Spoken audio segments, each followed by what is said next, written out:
Hello friends, welcome to our channel Angel tuition classes. હું નિમેશ પટેલ. આજે આપણે જોઈશું ધોરણ 8માં વિજ્ઞાનનું એક મહત્ત્વનો ટૉપિક, જેનું નામ છે નાઇટ્રોજન ચક્ર.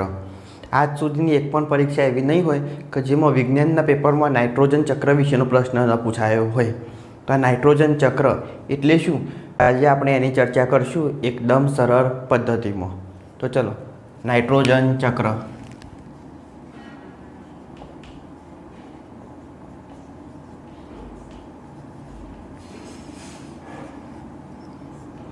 ચલો, નાઇટ્રોજન ચક્ર.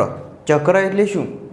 કે ચક્ર એટલે આપણે કોઈ પદાર્થનો ઉપયોગ કરી લીધો હોય અને એ પદાર્થનો ઉપયોગ કર્યા પછી એનું વિઘટન થઈ અને ફરીથી આપણે જે ઉપયોગ કર્યો હોય એ પદાર્થમાં એ રૂપાંતર થાય તો એ શું કહેવાય? એક આખું ચક્ર કહેવાય છે. દાખલા તરીકે ઘાસ હોય તો ઘાસને કોણ ખાશે? તો સસલું ખાય. જ્યારે સસલાને તો જંગલી જે પ્રાણીઓ હોય તે શું કરે? સસલાનો શિકાર કરશે. હવે જંગલી પ્રાણીઓનું જ્યારે મૃત્યુ થાય ત્યારે એમાંથી દ્રવ્યો અને બીજા પદાર્થોનું શું થશે? જમીનમાં વિઘટન થશે. વિઘટન થઈ એટલે બેક્ટેરિયા અને ફૂગ એમનું શોષણ કરી શું કરશે? તો વનસ્પતિને મળશે. હવે વનસ્પતિને મળશે જેનાથી વનસ્પતિનો વિકાસ થાય. હવે વિકાસ થઈ તો એને શું ખાશે? પાછું પ્રાણી, અને એ પ્રાણીને જંગલી પ્રાણી ખાશે.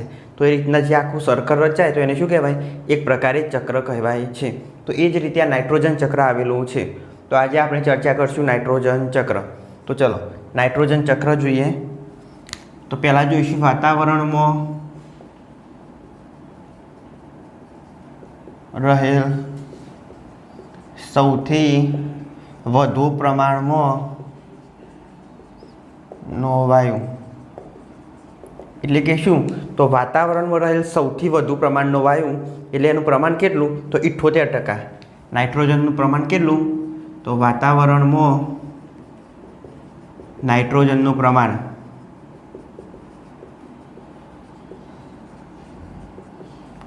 78% છે. કેટલું? 78%. હવે જુઓ, હવે પ્રાણી અને વનસ્પતિ આ વાતાવરણમાં રહેલ નાઇટ્રોજનનો ઉપયોગ કરે છે, પણ પ્રાણી અને વનસ્પતિ એ સીધા નાઇટ્રોજનનો ઉપયોગ કરી શકતા નથી. તો હવે શું કરશે? તો પ્રોટીન અને વિટામિન્સ જેવા તત્વોમાં નાઇટ્રોજન રહેલું હોય છે. તો વનસ્પતિ એ નાઇટ્રોજનનો ઉપયોગ કઈ રીતના કરશે? તો ચલો, વાતાવરણમાં જે નાઇટ્રોજન હોય તે શું થાય? તો એ બેક્ટેરિયા અથવા વીજળીના ચમકારા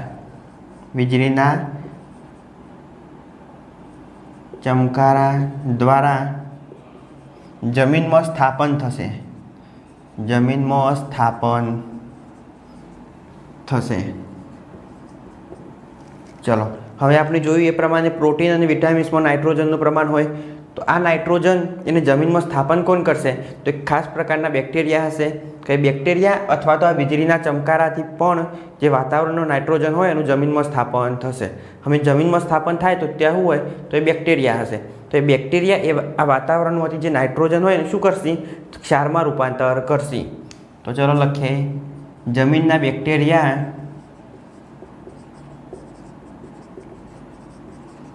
નાઇટ્રોજનનું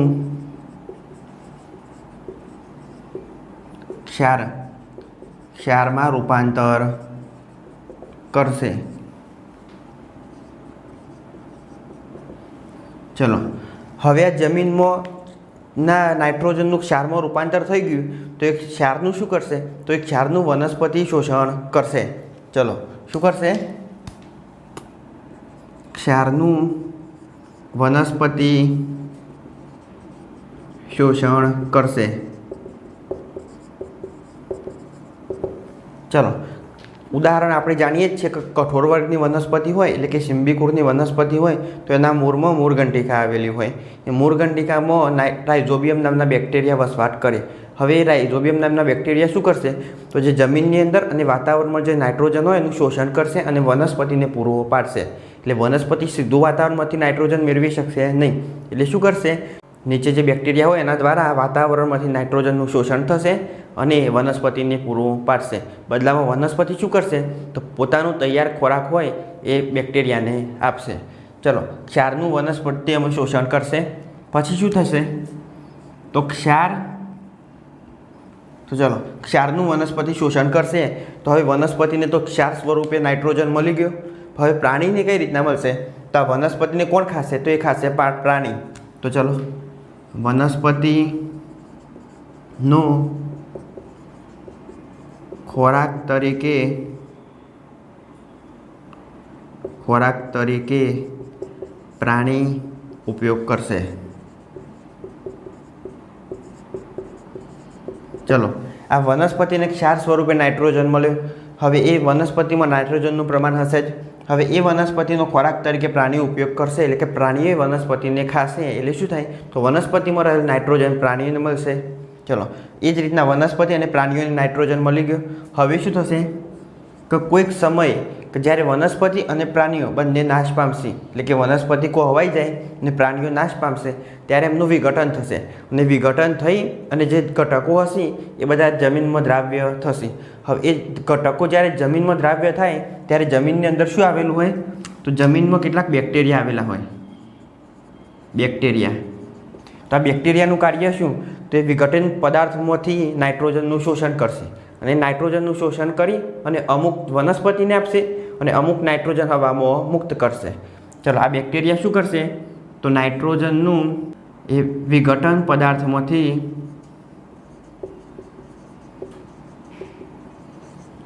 નાઇટ્રોજનનું શોષણ કરશે અને શોષણ કરી અને વનસ્પતિને નાઇટ્રોજન પૂરું પાડશે. નાઇટ્રોજન પૂરું પાડે. ચલો, અમુક બેક્ટેરિયા શું કરશે? તો એ વિઘટન પદાર્થમાંથી નાઇટ્રોજન મેળવી અને વનસ્પતિને નાઇટ્રોજન પૂરું પાડશે.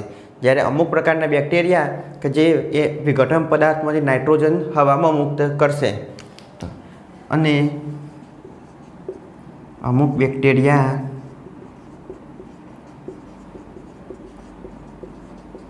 વાયુને હવામાં મુક્ત કરશે.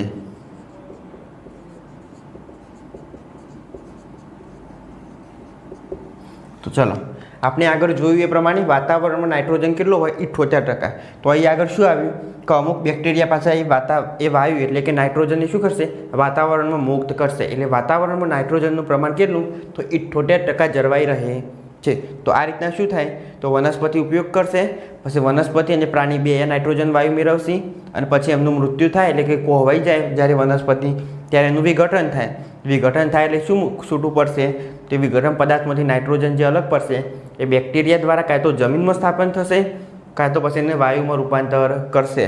તો ફરીથી એ નાઇટ્રોજન વાયુમાં ઉપયોગ થશે, ફરીથી પછી એ વાતાવરણમાંથી બેક્ટેરિયા દ્વારા વનસ્પતિને પ્રાપ્ત થશે. તો આ રીતના શું હોય? તો આ રીતના એક ચક્ર હશે. હવે આ ચક્ર આપણે એ સમજ્યા એ રીતના બાજુમાં ડ્રો કરીશું. તો પહેલાં શું આવશે? તો વાતાવરણમાં વાયુ રહેલો હશે.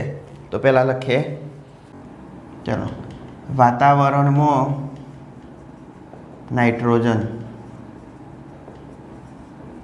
ચલો, વાતાવરણમાં નાઇટ્રોજન પ્રમાણ કેટલું? 78%. હવે એ શું થશે? તો વીજળીના ચમકારા કોઈ તો પશુ બેક્ટેરિયા દ્વારા જમીનમાં શોષણ થશે. ચલો, એક આવશે બેક્ટેરિયા દ્વારા જમીનમાં સ્થાપન.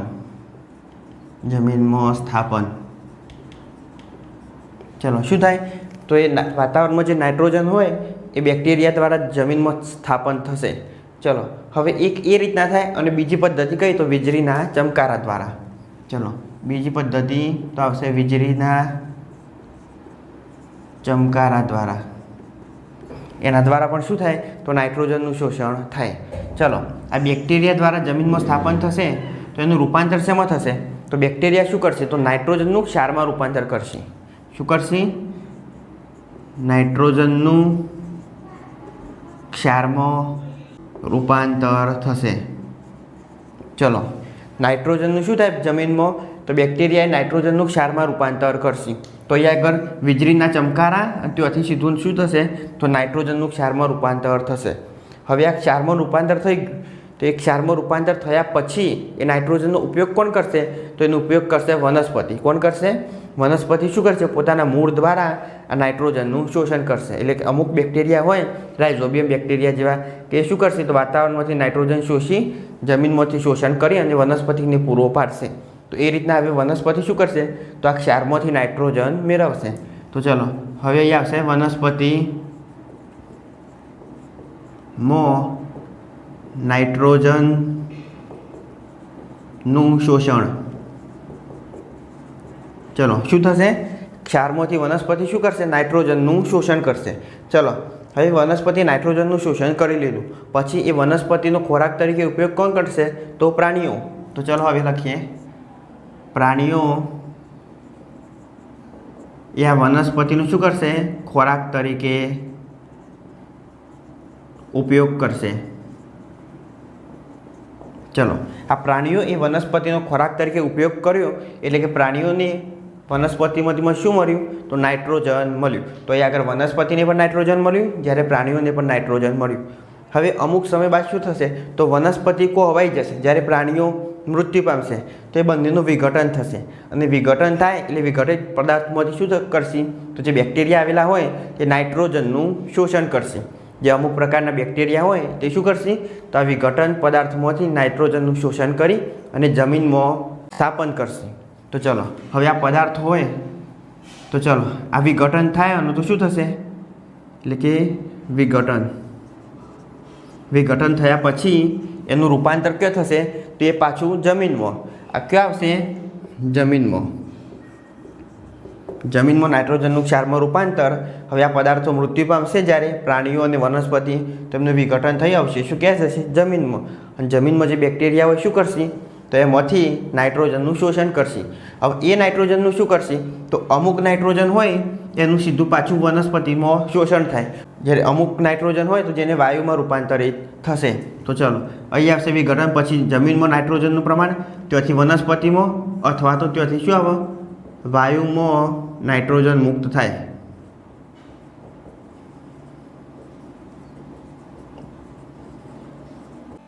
હવે આ વાયુમાં નાઇટ્રોજન મુક્ત થયો તો એ નાઇટ્રોજનનું પ્રમાણ ક્યાં આવશે?